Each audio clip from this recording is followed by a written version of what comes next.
Ramakrishna said, "Can you weep for God with intense longing of heart? Men shed a jug full of tears for the sake of their children, for their wives, or for money. Women weep for their husbands and their children. But who weeps for God? So long as the child remains with his toys, the mother looks after her cooking and her household duties.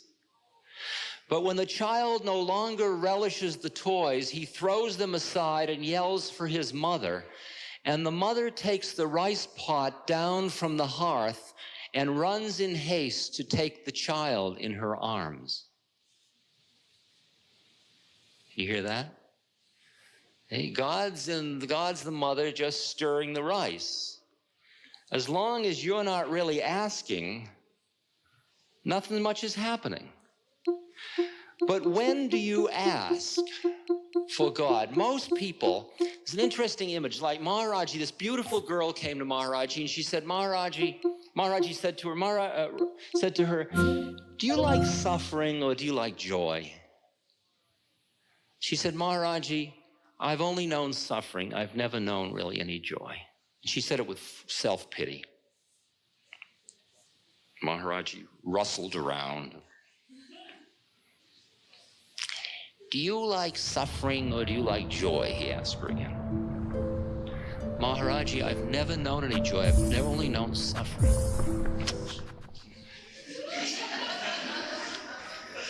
"Do you like suffering or do you like joy?" She repeated it again. And then he looked off in the distance and he said, "I just love suffering. It brings me so close to God." Now, in a way, the only time that you start to cry for God is when all of your worldly fascinations start to pall or fall away a little bit. See? As long as you're attracted by this or that which is beyond this and that remains an interesting kind of abstraction. It's only when it starts to really, what St. John of the Cross talks about as the dark night of the soul, when the world starts to turn into sort of emptiness, when you're doing it all, but it's not amounting to a hill of beans, then you are ready to start to be with God. See?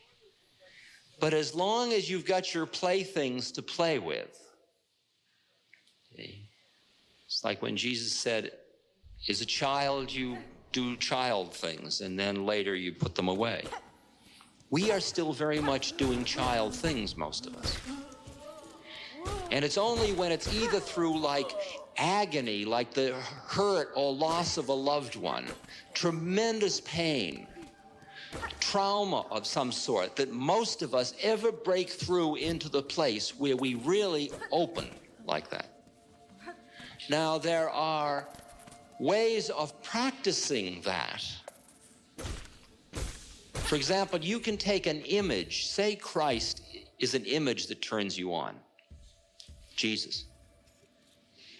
Or it could be some beautiful image. It could be a baby. It could be anything that does it, any being that does it. And you place a picture there, and you just start to be with that picture. And at first, it's just a picture. And then if you're quiet enough, you start to feel ways, and we'll work a little bit with our hearts in a few minutes, and you'll begin to feel that quality just starting to open up. Sometimes I'll sit with, like Maharaji's picture. I just say, "Oh, I love you. Oh, I love you so much." And it's still kind of phony. It's a little good, but about 9/10 phony. See? Say, "Oh, I love you. Oh, God, I love you." And I just sit there, and I start to do a breathing in my heart until pretty soon it starts to open and open and open. And I start to feel this incredible liquid quality moving in and out between me and my guru. In a way, what you do is you start to hang out with your beloved. There is a beautiful woman in India. She is one of the truly great saints of the world. Her name is Ananda Mai Ma. And she's now in probably her 80s, I would say, or 70s or 80s. She has been going as a full-blown saint since she was about 16, 20. She married, she was a good Bengali housewife, and then slowly she just started to flip out for God. And she'd leave the eggs on the stove, or Hindus don't eat eggs. She left the dal burning in the pot, and she'd just go off into ecstasy states, and pretty soon she was rolling on the ground in ecstasy for God. And for about 2 years, she was mad. Now, in India, they call those people masts, which are called God intoxicants. We call them nuts, and we put them in mental hospitals. Right? That's the difference. We don't make a distinction. Some of the people in our mental hospitals are very high beings, just working through other planes of reality, and some of them are just neurotic or psychotic, flipping around within ego states, which you can see it as a horizontal and a vertical. And the vertical, some of them are going into higher planes of consciousness, and some of them are just moving across into ego states. And that's the difference between really somebody that's psychotic and somebody that's God intoxicant. We don't quite make that distinction. But she rolled around, and she couldn't keep her clothes on, and she was doing all these weird things, laughing hysterically, and they took care of her, and she just got it finally slowly together. And now she probably has maybe 3-4 million people that just love her so deeply that she's like a mother that opens them to something spiritual. And you go in for darshan to be with her, to have her be with her. And there might be a room like this, and it's crammed with thousands of people all like this. She'll sit up there, and sometimes she's laughing. She's got no teeth, or some missing teeth in the front, and she's really far out looking a lady. Delicious lady. The time I went to see her, she was just sitting there, and she was singing. Bhagwan is the name of God, means God. And Jai means hail, and Ho is oh. And she was just sitting there, and everybody was sitting completely quiet. She was singing,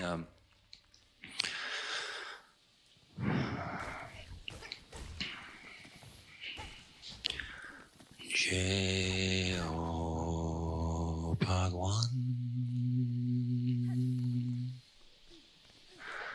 Jai Ho Bhagwan, Jai Ho Bhagwan, Jai Ho Bhagwan, Jai Ho Bhagwan, Jai Ho Bhagwan, Jai Ho Bhagwan, Jai Ho Bhagwan, Jai Ho Bhagwan, Jai Ho Bhagwan, Jai Ho Bhagwan, Jai Ho Bhagwan, Jai Ho Bhagwan, Jai Ho Bhagwan, Jai Ho Bhagwan, Jai Ho Bhagwan.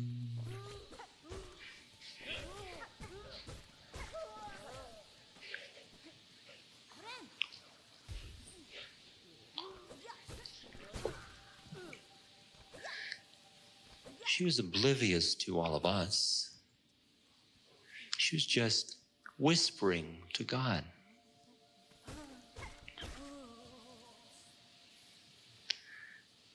And I have sometimes sat by myself,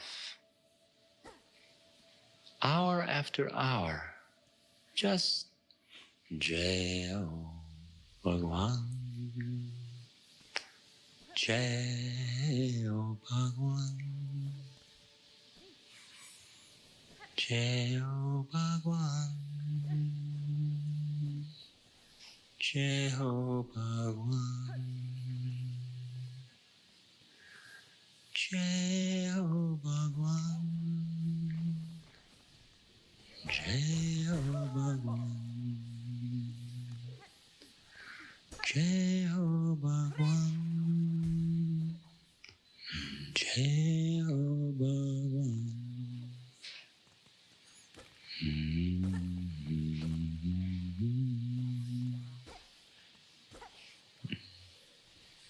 Softer, sweeter, more open, softer, sweeter, more open. Can you hear the answer? Yeah, I do too.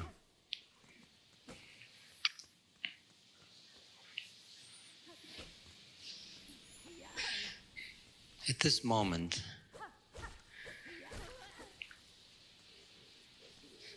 just focus in the middle of your chest.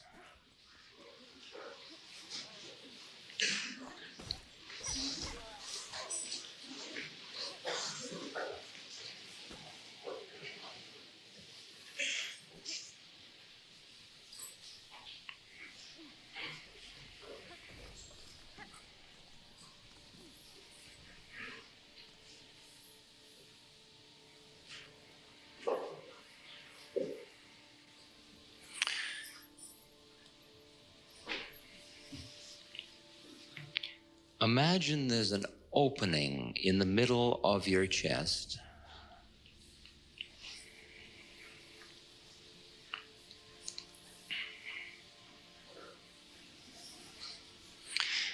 And that even though you're breathing in and out of your nose or your mouth, necessary oxygen, etc., with each in-breath, in through this hole in your chest, you are drawing something very subtle, not even on the physical plane. It's been called soma. It's been called elixir. It's been called ambrosia. It's been called pran. It's been called living spirit. Think of it as a very fine mist, right? With each breath, draw it into the middle of your chest and let it pour through your body to the extremities, to the tips of your fingers, to the tips of your toes, through your torso, your head.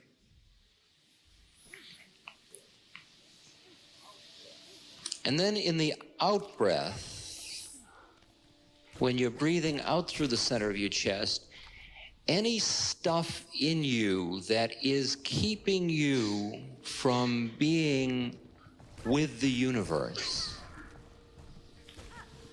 the tensions, the fears, the negativity, the doubt, the grudges, the anger, the loneliness, the self-pity, breathe it out. Just breathe out. Let it go on the out-breath. And then fill once again with this healing, very fine mist and let it pour through your body. And as it pours through your body, let it dislodge the tensions that may have settled in your back or in your stomach. The heavy thoughts of paranoia, the feelings of inadequacy, of doubt, the judging mind. Just let it all be loosened, dislodged, and on the out-breath, breathe it out. Make the breath slow and deep, and keep that imagery very strongly in mind, that you are drawing in a very fine mist, filling your being, and then releasing all of the stuff you don't need to be in the spirit.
If there's a great sadness in you,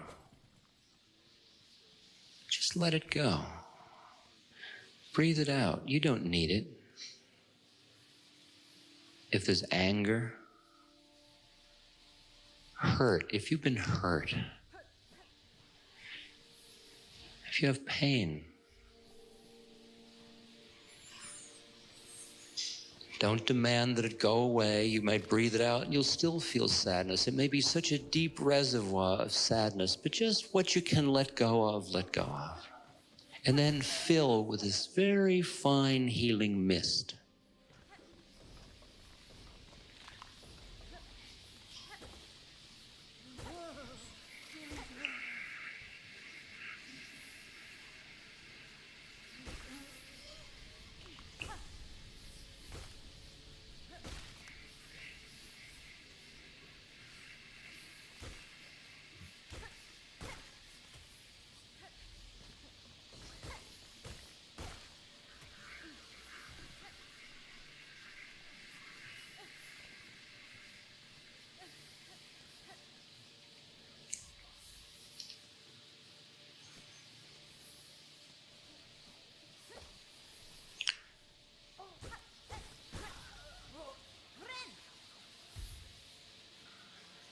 Now rest quietly with your eyes closed and just listen to me for a moment.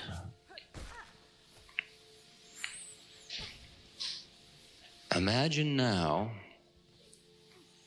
that out before you is all of the universe of form. All of the world as you hear it, see it, smell it, taste it, and know it, including yourself.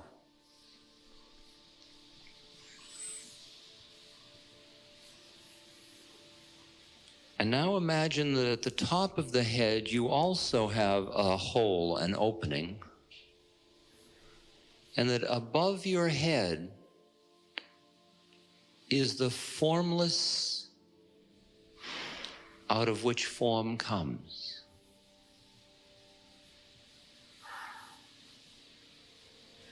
There is no form. It's God unmanifest. It's the unspoken, it's the void, it's the one. Now, you will breathe in through your chest when I tell you, suggest you do, just listen now. Drawing the universe into your heart, the middle of your chest, and you will breathe out through the top of your head, going out with your breath, go up with your breath and go back into the formless. And then on the next in-breath, draw the formless down into your heart. And then with the out-breath, breathe it out through your heart and recreate the forms which are spirit made manifest. Then with the in-breath, draw it back into your heart. Breathe out through the top of your head, going up till you're resting above your head. Then draw the breath in, come back down into your heart, and then manifest out into the world. So it's in, up, out, down, in, out. Okay? Do that for a few minutes now. Start very slow, deep breathing. So you keep going between form and formless, between the one and the many.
keeping your eyes closed, remain resting in the middle of your chest and listen to me for one moment longer.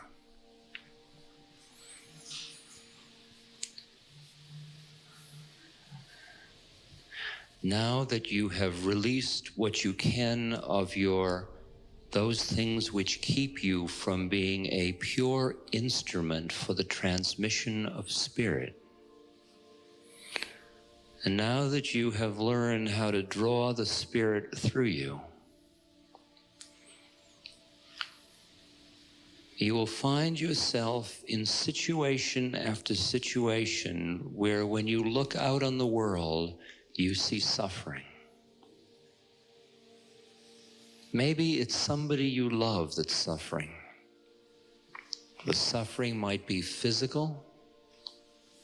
It might be psychological. It might be spiritual. It might be somebody that's a political prisoner, somebody that's starving or dying of cancer, or just lost in depression, or caught with drugs, or caught in a painful violence. Whoever comes to mind, bring their image before you, standing or sitting or being out in front. With your breath, go up above your head, letting yourself go out through your top of your head. Again, bring that fine mist, that spirit down through the top of your head, the formless, down into your heart. And then on the out-breath, send it out, keeping that being in mind, and with your mind imagining, surrounding that being with light. That is peace, that is healing, that is love, that is spacious.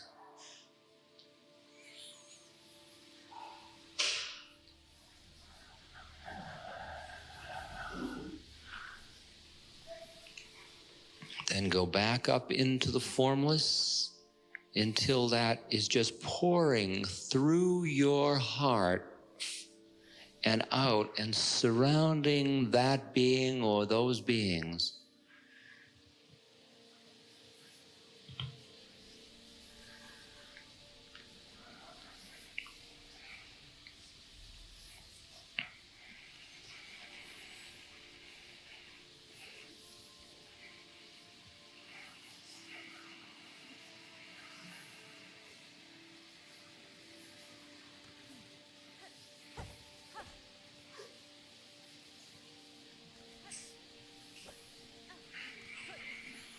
If there is anybody towards whom you feel anger that you would like to find the deeper space, bring that person before you. And through this light or this love, see that being in a deeper way.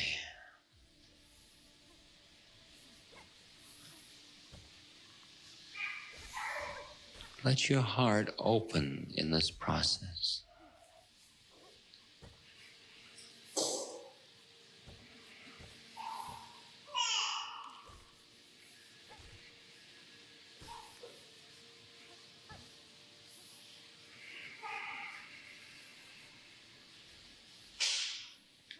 Keep going back up into the formless where you are the one. And then come back and allow the Spirit to come through you to manifest as a healing force.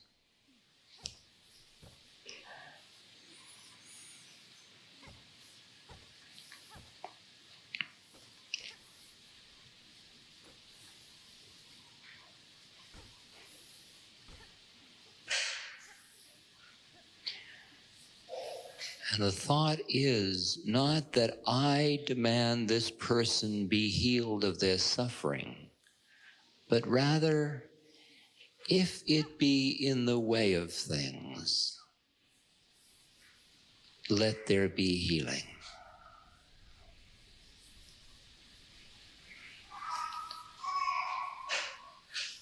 Not my, but thy will.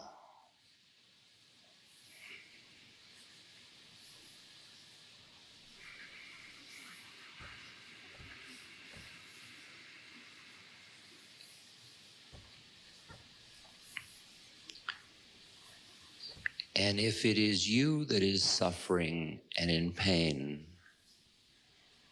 imagine yourself standing or sitting before yourself and surround that being with that same golden light of love, of peace, of space, of compassion.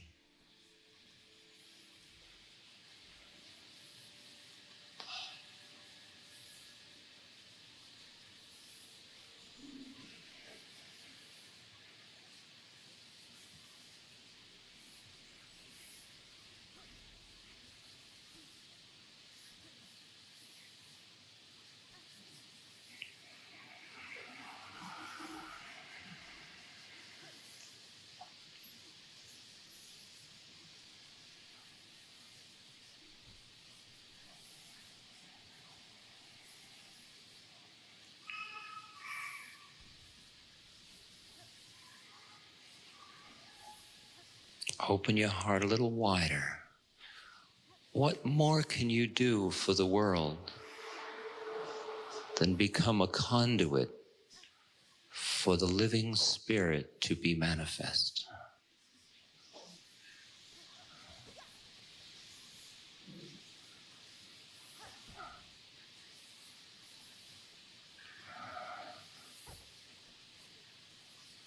God, I love you.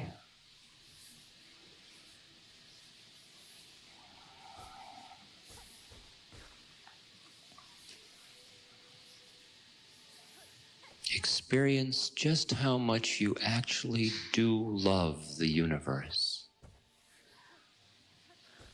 All the forms coming before your eye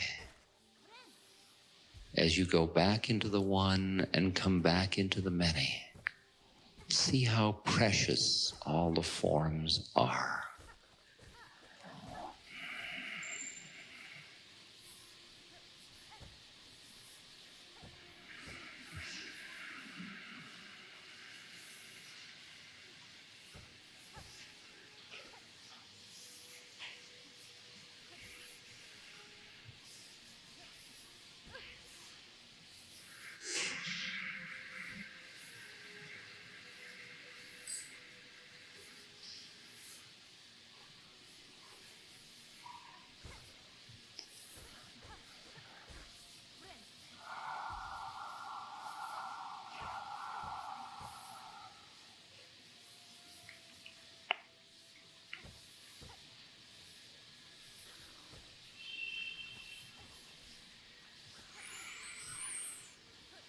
Okay.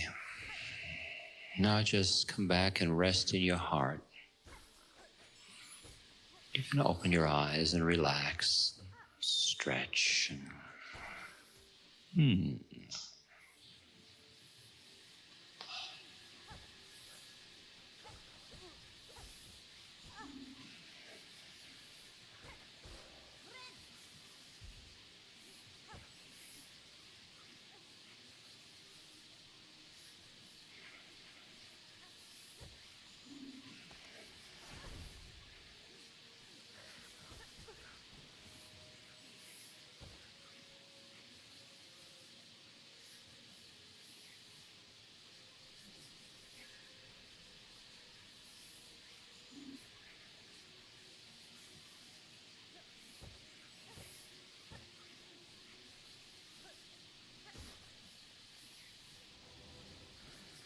Technically, just so you will understand, what we just did was called a visualization meditation. And it's part of devotional yoga, or what's called bhakti yoga. Later in the day, we're going to do another form of meditation that will be a totally different thing. It will be dhyan, or meditation that is deepening concentration. But that meditation was a technique for opening the heart, and for just tuning, and for allowing yourself to become an instrument, a vehicle, and for relating to the beloved. And you can just feel how that all works. And you can do that anytime you want to. I mean, if I don't know what workshops are supposed to be. I haven't the remotest idea. But all I know is if at the end of the day, or tomorrow when you're agitated or when you get caught, you could sit down for a few minutes and have something to just start to play with.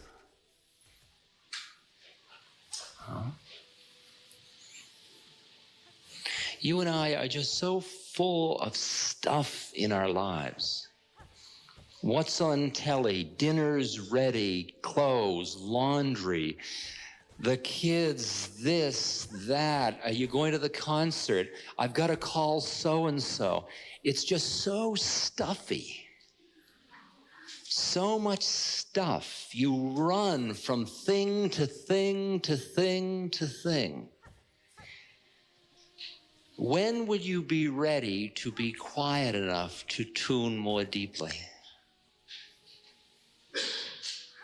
How simple to sit in your comfortable easy chair, or to sit by a stream, or to go out and put your back against a tree, or to light a candle. No big religious thing. You don't have to join anything. You don't have to wear symbols. You don't have to reject anybody. Just something that allows you to quiet down.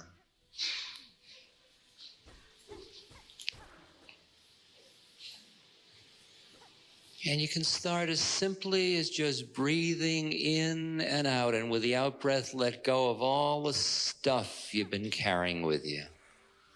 All that kind of nervous panic, all that fear that you're not good enough, you're not doing enough, everybody doesn't love you enough, that you're not making it in life. And then when you've cleaned out your stuff, then you go up and out and merge back in, and then just draw that back, and then start to become a little beacon, like a lighthouse, that just lights the universe. Start to accept your responsibility as a spiritual entity for enlightening the world. I once had a vision. I don't think I was dreaming. I was quite awake. But I got taken out of my body. I was meditating, and I got taken out of my body, and I came into a room in which there were some old wise beings sitting there. I don't know who they were. They were rent an old wise being, probably. Okay. I don't know who they were. Maybe they were the elders. Maybe it was Master Morier. Who knows who they were? They were just these old wise beings sitting around, right?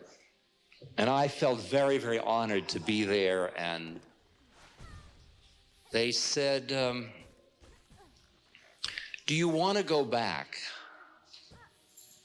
to Earth? And I said, does it make a difference? And they said, look for yourself.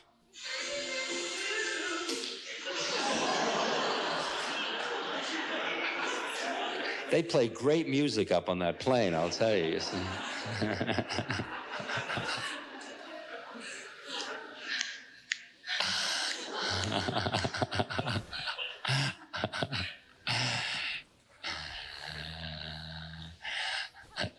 The red of your cheeks goes with the blonde of your hair just beautifully. I don't know.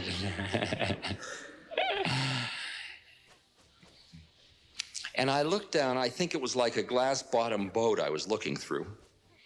I looked down on the earth, and there were all these millions and millions of tiny little lights. Like each heart was a light. And I realized that if I went back to Earth, it would make the difference of just one more of those. It was like the difference between 60 kilowatt and a 61 kilowatt bulb. No big deal. Just another one. But it made a difference. And I said, like a nut, I'll go back. Just because it makes a difference. It's as if each and every one of us is this extraordinarily precious conversion vehicle for bringing spirit into form. If we get caught in form, so that our whole minds are stuck in form, then we don't juice, we don't turn it back into spirit. And at first, we are very intentionally doing things like breathing up into the head and then down into the body and up into the head and then down into the body. These are methods. Till after a while, you are so much, as the Bible says, in the world but not of the world, that every situation you come into is one into which you bring that kind of light and peace and presence, love, compassion. And it gets so that you're really not doing anything. You have merely surrendered to becoming an instrument of that process. So there's not even the conscious intent, like I'm doing it. It is merely being done through you. And then you start to live in the most extraordinarily different kind of a world. For me, when I am resting in the space of being, of God, of spirit, and I'm just going through life looking at my beloved,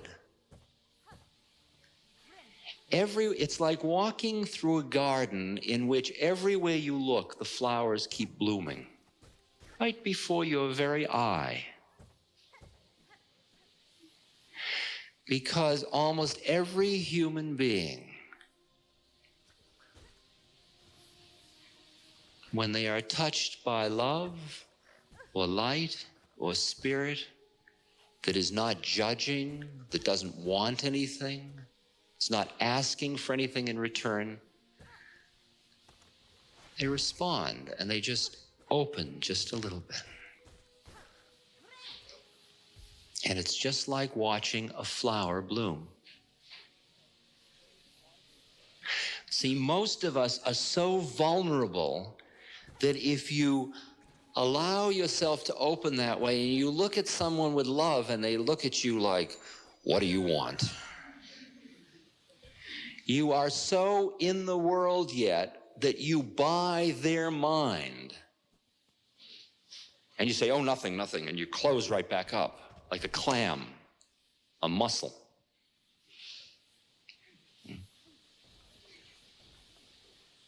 When you have quieted and deepened your connection to that which is the most profound in the universe, then when people in the world reject or turn off or give you that glassy-eyed thing, you're crazy. You allow them to do it, but it doesn't diminish your love. Because you, it turns out, are not vulnerable. What are they going to do? Catch you with your love hanging out? How terrible, how embarrassing for you. See? I'll love you if you love me. No, it isn't that game anymore. Your only friend is God.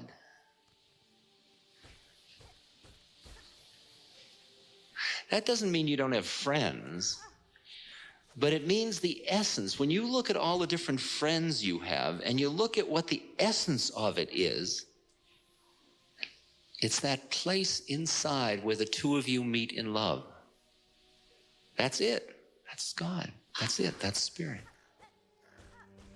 This podcast is brought to you by the Love Serve Remember Foundation and ramdas.org. We appreciate you listening, and we appreciate all the support that you've given us. Please continue that support and donate at ramdas.org. We can then continue to share what Ram Dass has been sharing for all of these years. Thank you.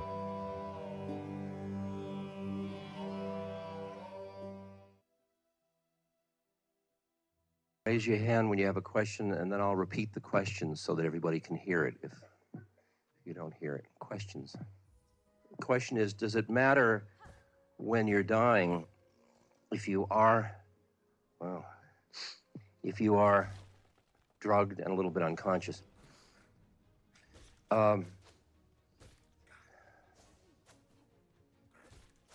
Each person is on their own unique journey.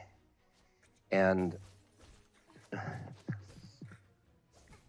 to appreciate the different stages people are at without judging them comes from seeing that the whole thing is like a big circle. So that some people are at the stage of the circle where when they die one way. Others, when they die another way. Like a Tibetan Lama, might send out a post. If you raise your hand when you have a question, and then I'll repeat the question so that everybody can hear it if you don't hear it. Tibetan Lama. The question is, does it matter when you're dying if you are drugged, seeing that the whole thing is like a big circle? So that some people are at the stage of the circle where when they die one way. Others, when they die another way. Like a Tibetan Lama, might send out a postcard saying, next Tuesday at 2, I'm leaving my body, won't you come by for tea, Then he turns around 3 times, sits and leaves. And somebody else may be in pain that they can't tolerate, and they take chemicals which make them unconscious at that process. There are no errors in the system. That's the thing I want to convey, and that's a hard one to convey to people. Because they say, oh, he died wrong or she died wrong, but that isn't true. There's not even a possibility of that. Where you're at is where you're at. So you get to listen to hear what that process is at that moment. Because as people die, they die. I mean, when you look at the society, you're looking at a cross-section in an evolutionary sense, all the way from people who are very young spiritually, who are going to get caught in every incarnation for a long time, to very old beings who see incarnation as dream. And that's not better or worse, because it's a circle. I mean, everybody's somewhere on that circle all the time. It's the one coming into the many, going into the one, coming into the many. So there's no better or worse. So you stop having judgments, you just get to appreciate which way it happens. Questions? Yeah. She said the age-old question, choice or no choice? Where are you seeing, like free will, you mean? This is the one that always gets me into trouble.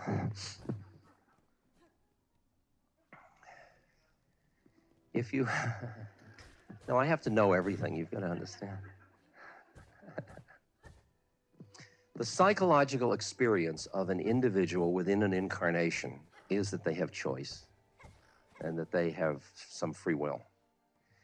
If you were to stand back, Father, and look at the lawful nature of the phenomena, including thought, and all of it, you'd see everything is lawfully interrelated. And at that level, you would see that there is not really free choice. It all was karmically inevitable. So then you'd say, yes, you have free will. No, you don't have free will. And they're both true. He's asking about the experience of craving light when he meditates. And he's wondering about different systems which focus in different aspects of coloration or light or darkness and light and so on. The quality of light that you rest in deep meditation practice is a light that isn't the polar opposite of darkness. It's a light that embraces darkness. So it's neither bright nor not. It's the light. It's, okay? It's an interesting one. Yes. She said once the awakening starts and you realize you have to go through the grieving process, what, in terms of my life, was the earliest experience I remember of the beginning of that grieving process? I can't bring a specific memory to mind. What I can remember is a shifting in the way in which I was around suffering.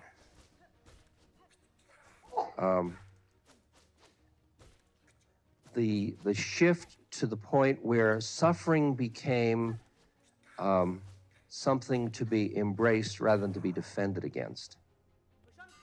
And I can give you hundreds. There are examples pouring through my mind. When you say, what is the earliest one, I can't get hold of that one particularly. In the early 80s, I went to Guatemala and was with these Mayan women who had watched their fathers and sons be murdered before their eyes. And just looking in their eyes, and something pulled itself out of me. There was just such a grieving with them for what they had, and they were yet so clear in the presence of what it was that they were, what they represented. I can remember earlier, way back, when the pain of it all, like my mother's death, when I had taken acid, but I hadn't really integrated much. When my mother's death around 1966, I remember pushing away the whole thing because it was just too painful for me. I couldn't handle it. And then it was interesting that in the late 70s, late 80s, middle 80s, when my stepmother died, I had the chance to go through the whole process in a way that I couldn't go through with my mother at the time. And it was just incredible. Her death was so far out, just anecdotally, because I got so open with her. We'd lie in bed holding each other, and she was so open to the living spirit. And she was English Scottish. She had been perhaps, Presbyterian maybe, I'm not sure. And then when she married my father, she converted to Judaism. And she was a good, tough lady. I liked her a lot. But she wasn't trained in spiritual things. But when she was dying, the last thing that happened was she said to me, "Richard, sit me up." And she's like going in and out of consciousness. She says, sit me up. And so I put her legs over the bed and I sat her up, and I had to hold her because she'd fall over. So I put one hand against her back and one hand against her heart, and her head kept falling to the side. So I put my head against her head. And then she just sat there straight up, and she took 3 breaths and then didn't breathe anymore. And if you read in the Tibetan literature, this is the way very old Tibetan monks die. They sit straight, take 3 breaths, send it out the top of their head, and go. She didn't know any of that. Or did she? Question, sir. He's asking about Aikido and the philosophy underlying Aikido. I studied Aikido for a while and stopped when I separated my shoulder because of an ego trip in throwing somebody, as you can well understand how that could happen. It's not being pure enough to be clear. And the point he makes is absolutely beautiful about the Aikido process being one of harmonizing oneself with the force around one, with the person you're opposed to. So it's not really opposition, so that it's a way in which the energy gets redirected. I did a book with Paul Gorman in 1985 called How Can I Help? And there's a story in that about a Japanese monk that is the essence of that process. And if you don't know it, I guess you do know it, but I recommend it to you.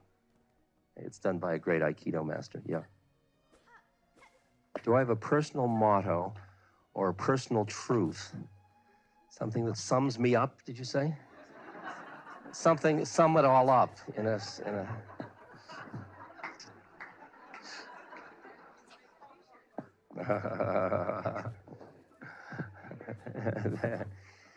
I'll tell you, what I've been doing for probably 20, 25 years is using this thing, which is really variously called worry beads or a mala or a rosary or whatever. And this process is one of using a word that reminds you that it isn't all as real as you think it is, right?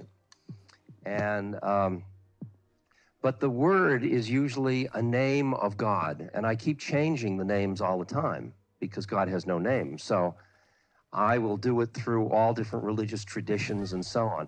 And often when I'm talking to you, I get so fascinated with what I'm saying that it all turns real. And then I feel my finger on the bead, and the whole thing shifts gears again.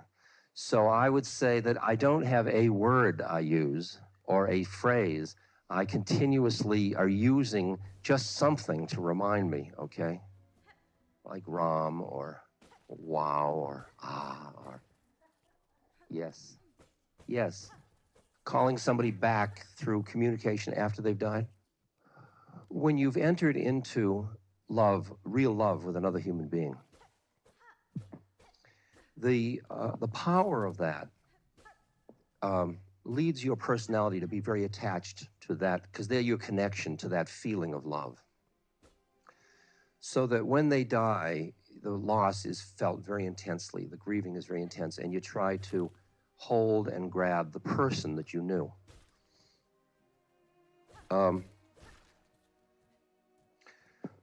My suspicion is that from the other point of view,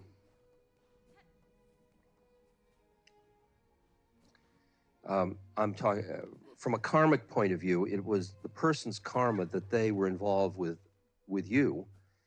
And so after they leave their body, often they stay in a certain space in order to be there for you in a certain way.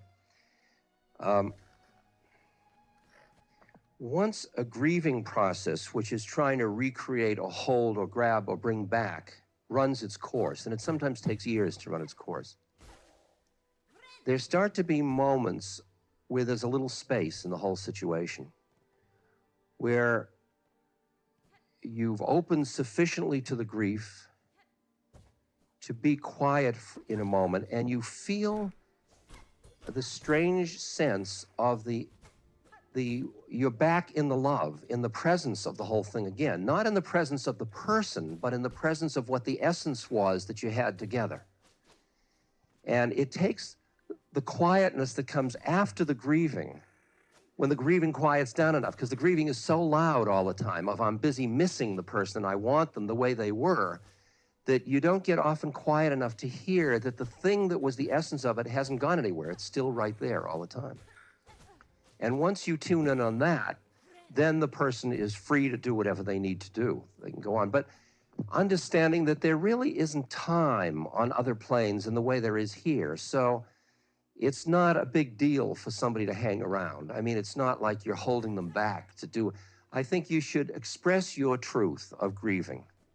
Your truth is, I want them back. Your truth is, I want to connect with them. I want to talk with them. I want them to talk back to me. I want to have their picture. I want to think about them all the time. You keep letting it run and letting it run and letting it run until it keeps changing, because it's a living relationship.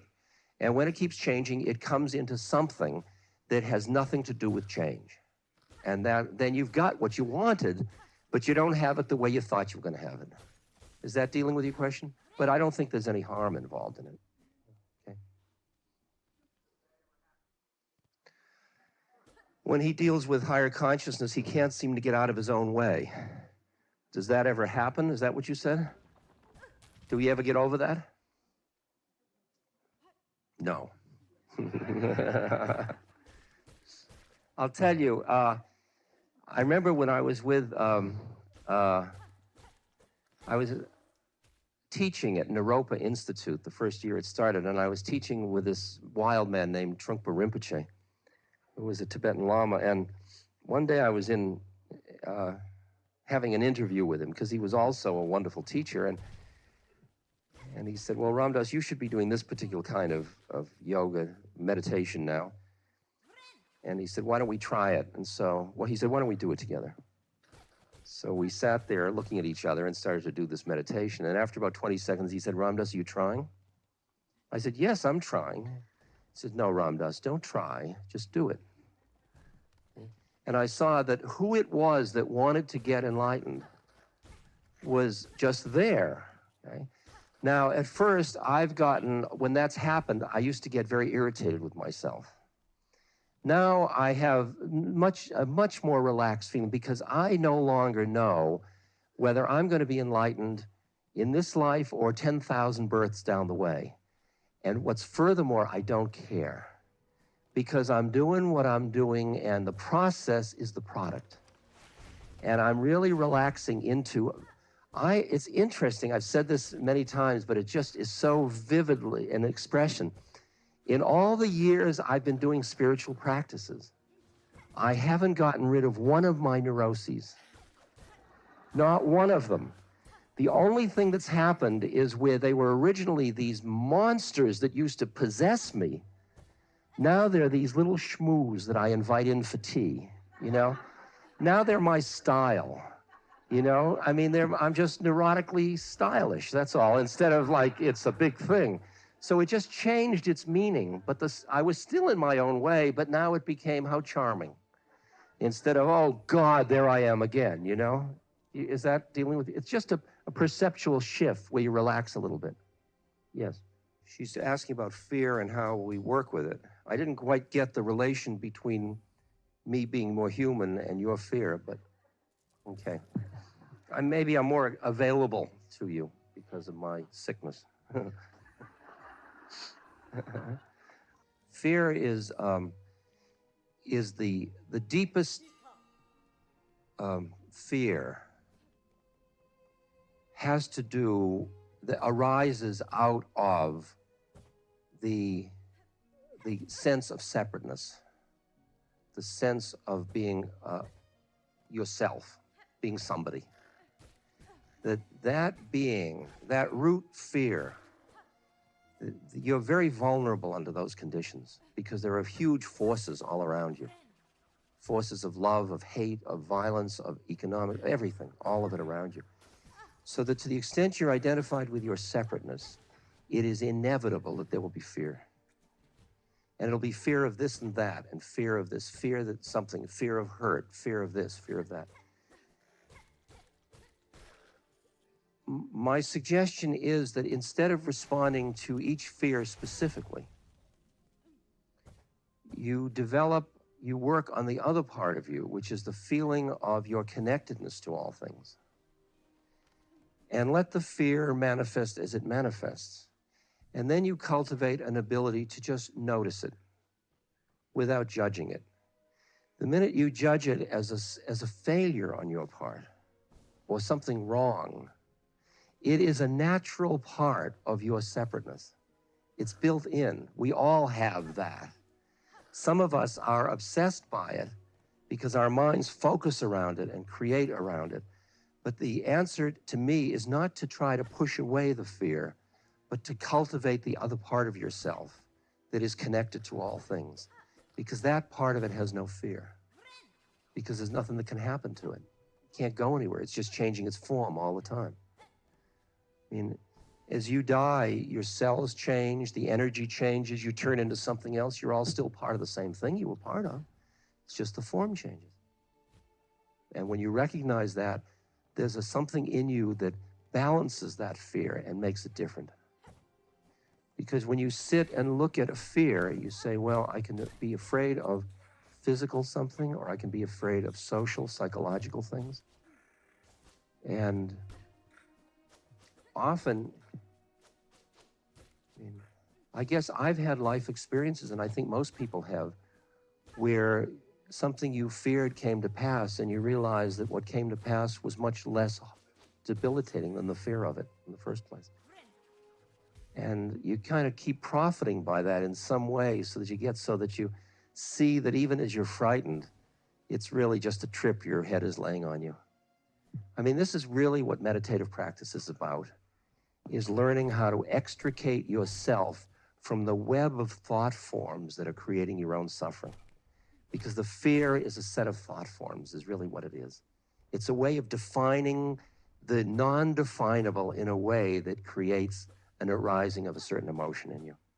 And as you keep learning how to extricate awareness from thought, from identifying with thought, you begin to see them arise, exist, pass away. Ah, there's a fear. It comes and it goes.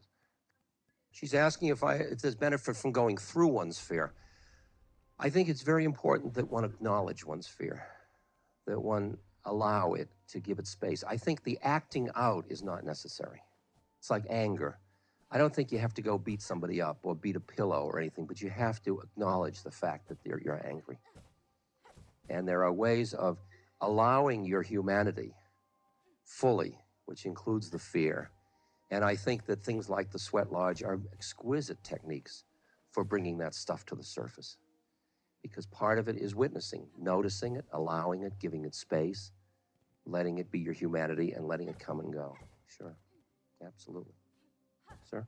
Is the development of faith something that develops gradually, or is it something through a direct transcendent experience like meeting my guru or acid or something like that? My suspicion is that it's deeper in people's beings, and that what happens is when they have a certain experience, they then get to the point where they can label it, but it's already there.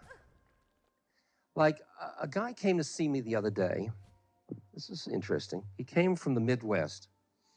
He had written me a letter, and there was something in the letter. Usually, I mean, who knows? I do all it intuitively. Some letters I answer, some friends answer, some I say, I got to see you, some I don't know. But he came to see me because he was in the area. And he came in and he said, I've never had any spiritual experiences, never had any transcendent experiences. He said, I always read about other people having them, but I've never had them. It was interesting. I mean, he was saying all that, and at the same moment, there he was.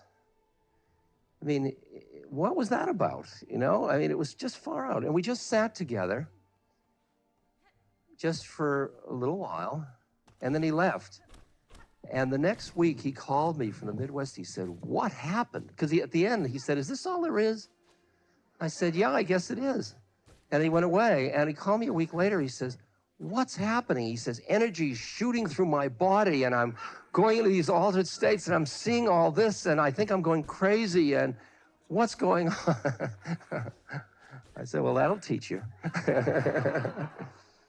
But he had in him such a deep something. He was so ripe, even though he didn't know what he had. I mean, he had the jewel right in his hand. He just didn't know he had it, you know? So I have a feeling that the nature of the consciousness of the awakening experience isn't quite the right thrust of the thing. I think there is a kind of a readiness in human beings to hear something or to be ripe, that it doesn't require being hit over the head with a guru or something. I mean, there's all those, you know, Japanese type things where a leaf falls and the person gets enlightened, stuff like that. I think when you're ready, it can be anything. Really, it can be, you know, lousy cooking that can do it, you know? I mean, and when you're not ready, I'll tell you, none of it works. Sir, what would I say to somebody that's about to graduate from a university about job or career? I'd say that there are a number of levels at which we live our life. And one of the levels is what brought you here tonight, which is something to do with your own inner work and your own inner awakening. And that journey is going to go on throughout your whole life. And it's going to go on using whatever it is you do with your life. Okay? So I would say treat it lightly. And don't even demand. There was a great story of Mahatma Gandhi, who, I've told this many stories, he was leading a march of many people, a protest march, and after he stopped the march after about a week, and his lieutenant said, Mahatmaji, you can't do that. There are people that have left their work, left their homes to follow you. You can't just stop. And he must have seen something about impending violence or something. And he said, you know, he said, God is absolute truth. I'm a human, I only know relative truth. My understanding of truth changes from day to day. My commitment must be to truth, not to consistency. Okay? You know, I mean, I think about my life. There is no way now that I could have predicted who I turned out to be or what business I'm in, whatever it is, you know? In fact, who I was then would have hospitalized who I am now. That's how bizarre it is, you know? He said that when he falls in love, when one falls in love, he said, he started to depersonalize it, then he decided to make it personal. When he said, when I fall in love, I feel very vulnerable. And he said, what do you do about that? Right? Yeah. I think you thank your lucky stars that you can feel that vulnerable and that it can shake the hell out of you. And that you can't afford not to fall in love continually, over and over again. And the art form, ultimately, is to fall in love with everybody you meet. And this is the most bizarre predicament, because the models we have of love are based on deficit. They're deficit models. They're the idea that there's not enough love, so when you get it, you're really lucky and you should hold tight to it and possess it and collect it and gather it. You know, and you feel it with somebody and you say, where will you be Thursday night and Friday night? And let's nest together. And you're very frightened that they'll leave you because you're like an addict with your connection, because you're addicted to being in love and you only know how to do it through that person. So of course you're feeling vulnerable, just like any junkie would feel around that their connection may move to Detroit, you know? So you're feeling this incredible, I know you think I'm being facetious, but look at it, because it's an interesting one. So you get really in pain about it. You're frightened.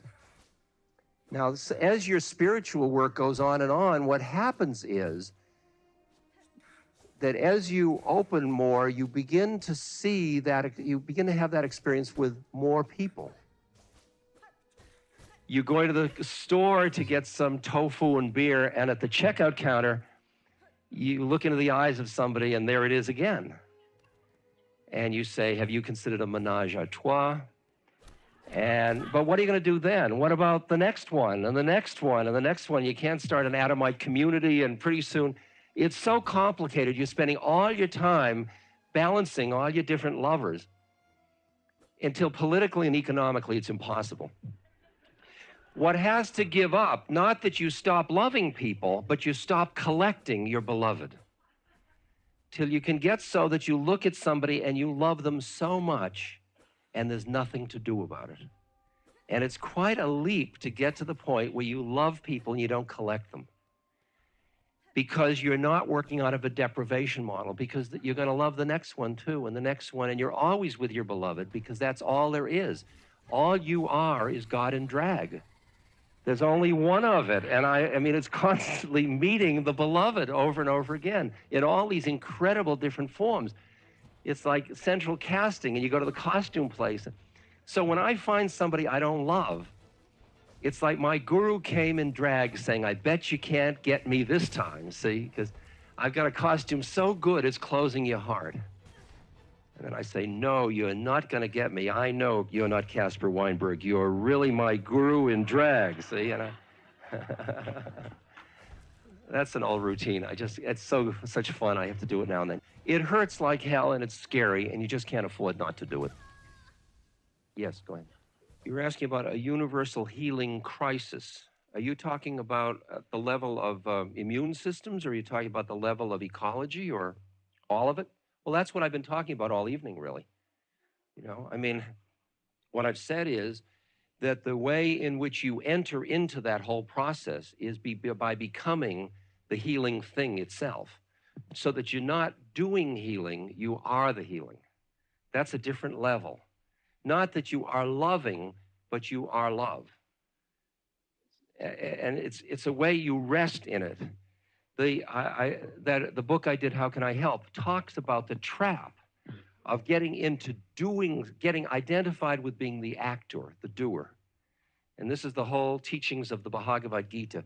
Do not identify with being the actor. That hell healing comes through you, and it comes through you because you are connected to the source, and the source heals itself, rather than I'm healing you or I'm healing the world. And it's a way in which you die into the process of becoming that which heals. And that's the only way I know how to do that. Sir, he wants to know about the ego development in the formative years and its relation to higher spiritual practices. Is that the question? The cute way I say it is, you've got to become somebody to become nobody. That you've got to develop an ego structure in order to be able to keep your ground on this plane, to honor your incarnation properly, before you can do the kind of real work inside that allows you to transcend those structures. Because if you transcend when you're sort of half-cooked in terms of your ego development, it's really, you start to lose your ground and you start to float and you don't have a stable base from which to work until you don't need it anymore.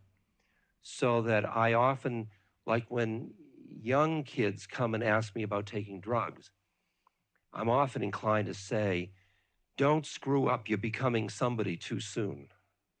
Better you become somebody with a economic, social, sexual, political base structure so you have something to keep playing against until you don't need it anymore, okay?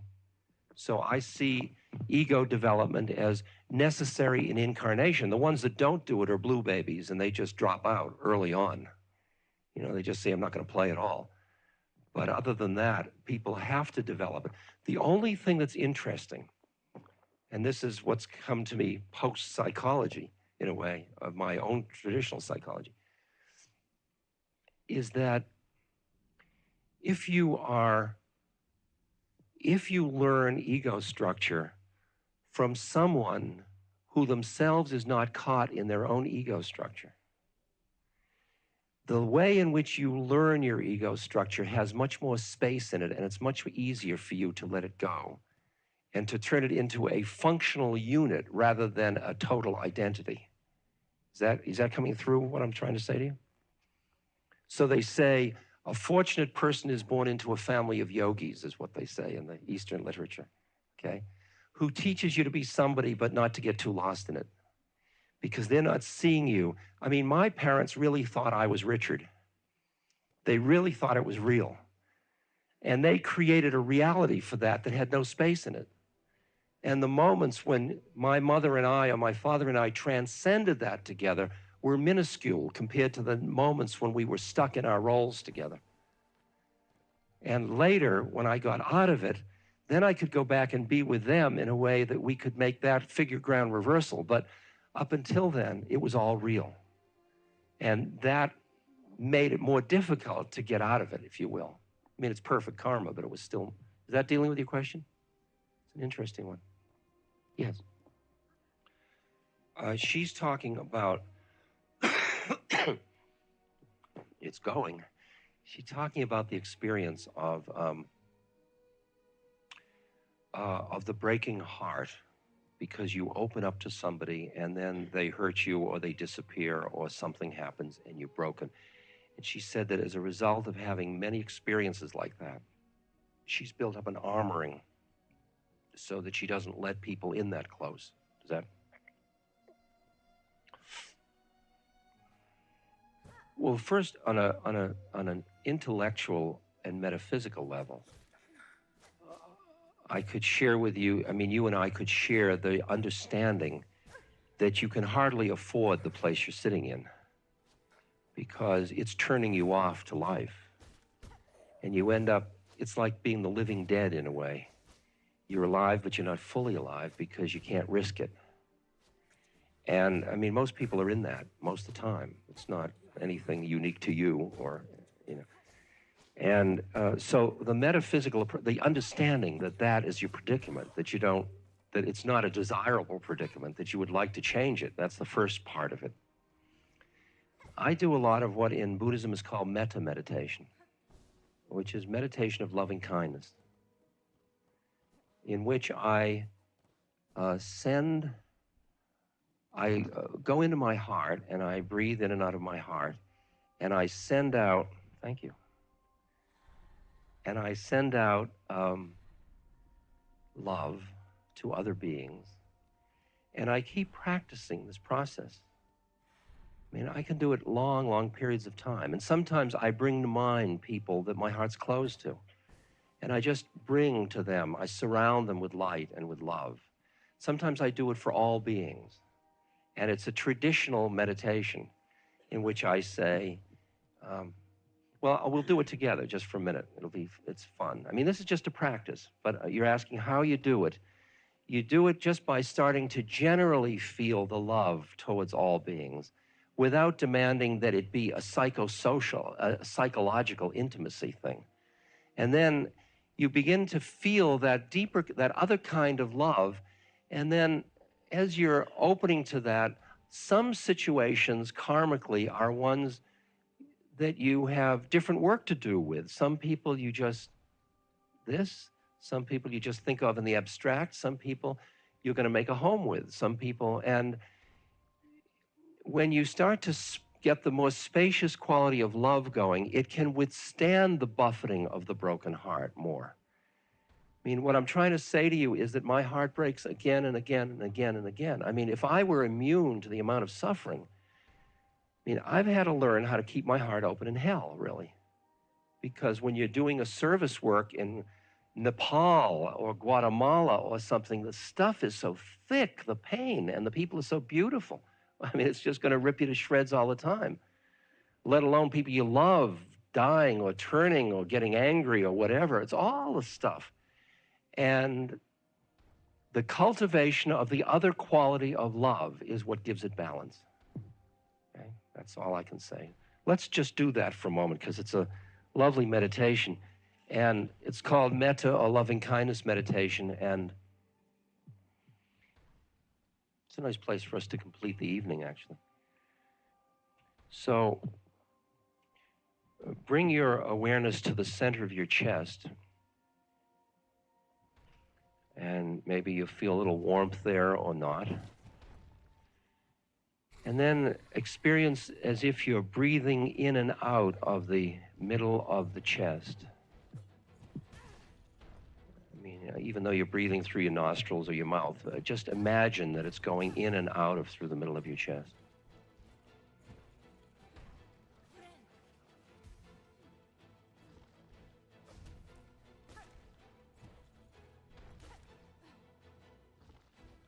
There's a source centered right in the middle of your chest.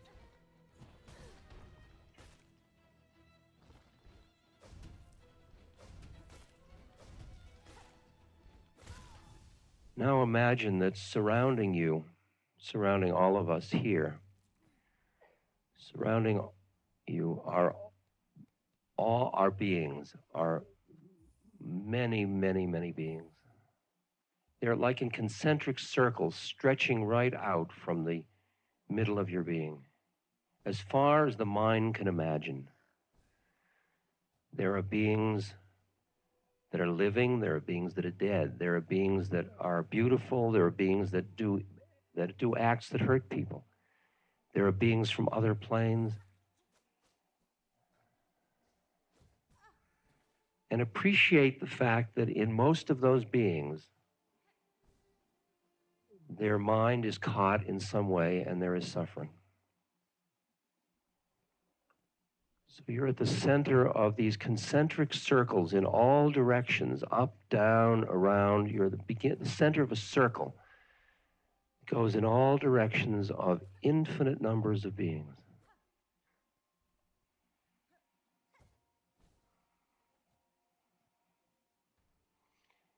And as you breathe out from the middle of your chest, what you're sending is the presence of light, presence of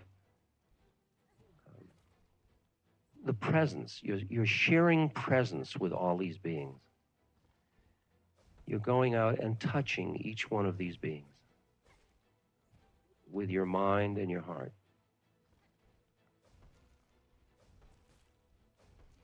And there are some thoughts that you can use that help this process. And I'll say one of the lines, there are 4 of them, and I'll say one, and then if it feels right, we'll all repeat it together. So get that going from the middle of your chest outward, touching all beings. Imagine it touching all beings, this light that's coming from you. A quality of peace, quality of equanimity,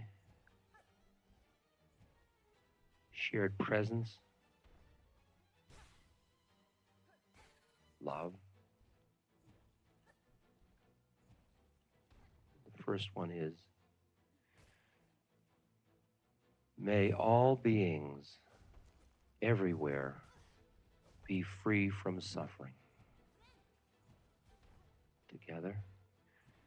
May all beings everywhere be free from suffering. May all beings everywhere be happy. May all beings everywhere be happy. May all beings everywhere be peaceful. May all beings everywhere be peaceful. May all beings everywhere be free. All beings everywhere be free.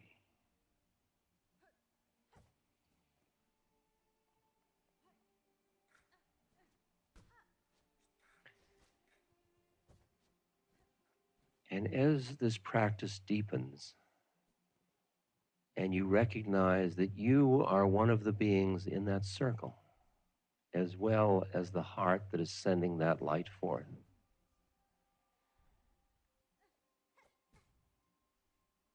you enter more and more deeply into the universe of compassion. And in that universe, the heart is freed to love as it must love.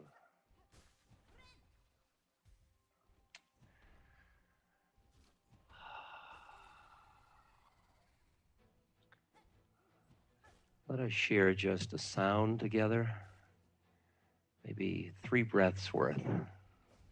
Take it in any key you want. Sometimes it's called Om, but you do it any way you'd like. Let it really arise out of the feeling of the unitive nature of us together and the grace we're feeling to being together.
In India, when we meet and part, we say namaste, which means I honor the place in you where when you're resting in yours and I'm resting in mine, there's only one of us. Thank you again for joining me this evening. Namaste. This podcast is brought to you by the Love Serve Remember Foundation and raamdass.org. We appreciate you listening, and we appreciate all the support that you've given us. Please continue that support and donate at raamdass.org. We can then continue to share what Ram Dass has been sharing for all of these years. Thank you.